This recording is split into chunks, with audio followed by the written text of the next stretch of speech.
l'ODEM avec l'appui de OSIWA.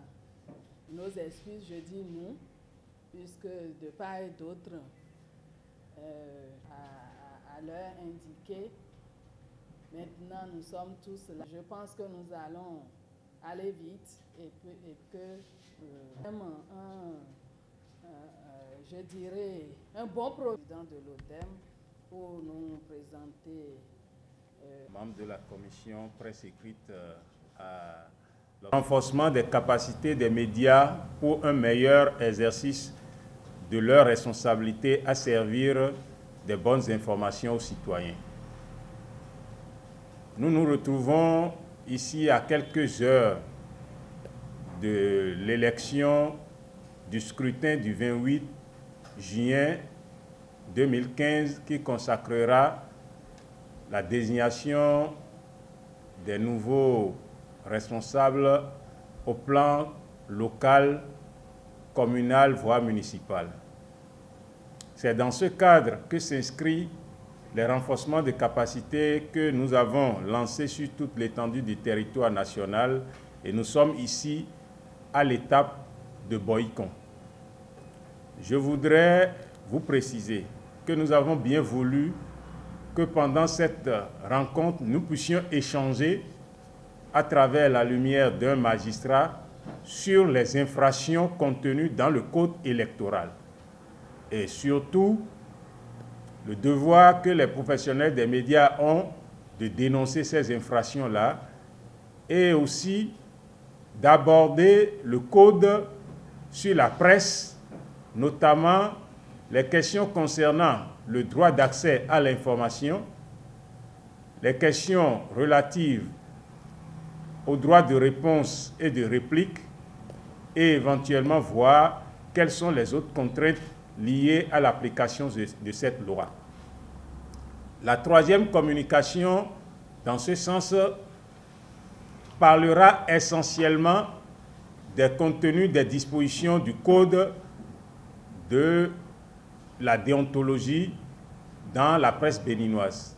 À travers ces différents éléments, nous allons renforcer nos capacités à nouveau pour que nous puissions bien collecter, bien traiter et bien diffuser les informations pendant cette période électorale. Et je voudrais préciser que ce projet qu'accompagne Open Society Initiative for West Africa, OSIWA, a son clou dans la distinction des bonnes pratiques.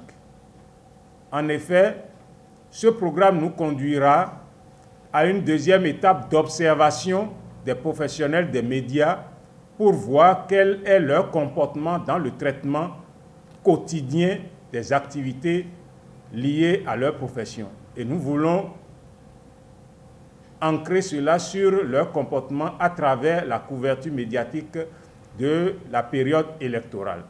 Donc, d'ici à 3 mois, nous allons apprécier comment les professionnels des médias se sont comportés, d'abord pendant la phase électorale, ensuite après cette phase-là, pour voir si c'est seulement en période charnière que les gens respectent mieux les différents tests ou pas. Et la fin, c'est qu'une trentaine d'organes, voire de journalistes, seront distingués à travers des prix que nous allons essayer d'organiser pour féliciter au moins ceux qui se seront mieux comportés, notamment en ce qui concerne la déontologie et les tests en vigueur.